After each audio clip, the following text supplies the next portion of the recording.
Okay, we're going to be on YouTube, so.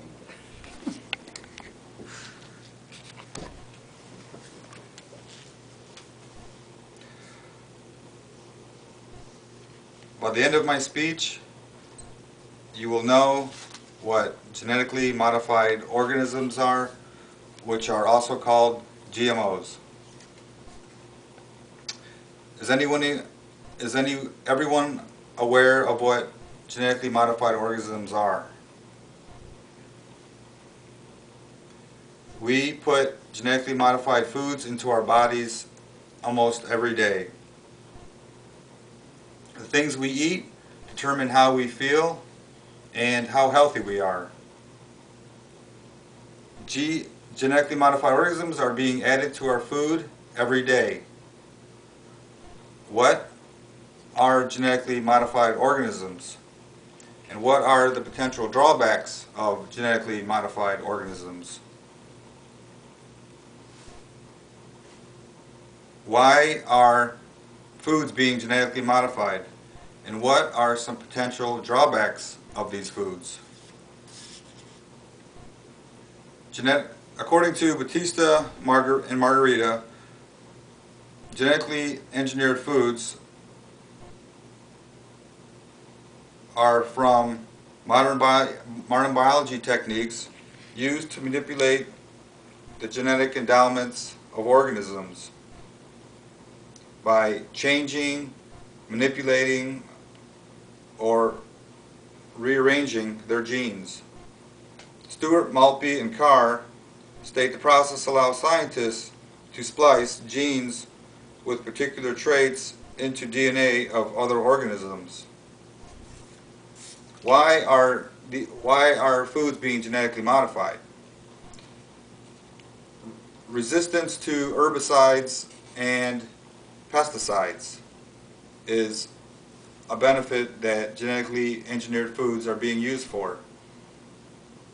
These crop plants are being genetically engineered to be resistant to traditional herbicides or pesticides. So there is less use by some farmers of these chemicals, which is better for the environment. Also, it is being researched to help control disease. According to Bledsoe of the University of Oregon, genes in crop plants can be added to crop plants to produce medicines and other pharmaceuticals. Case in point is bananas are having a protein added to them, so when eaten by humans, they will be resistant to cholera or hepatitis B, which could be a huge benefit to people in these poor countries who can't afford traditional vaccines.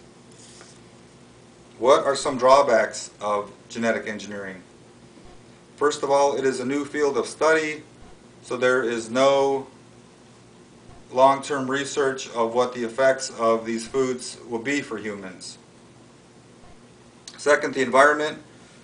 It could produce super weeds or super pests because through crossbreeding, these plants could cause other weeds or insects to become resistant to conventional herbicides. Also, there would be more soil pollution because some farmers can use herbicides and pesticides that would not harm the plants because they are resistant. They could use more of it and thereby contaminating the soil even more than the conventional methods. In conclusion, most of us eat these foods every day. We should know what we are eating. There is clearly some benefits of GMOs, but there also are some drawbacks. We must be diligent to care for our bodies, to keep them healthy and vibrant. Likewise, we all have an obligation to maintain the environment for future generations to come.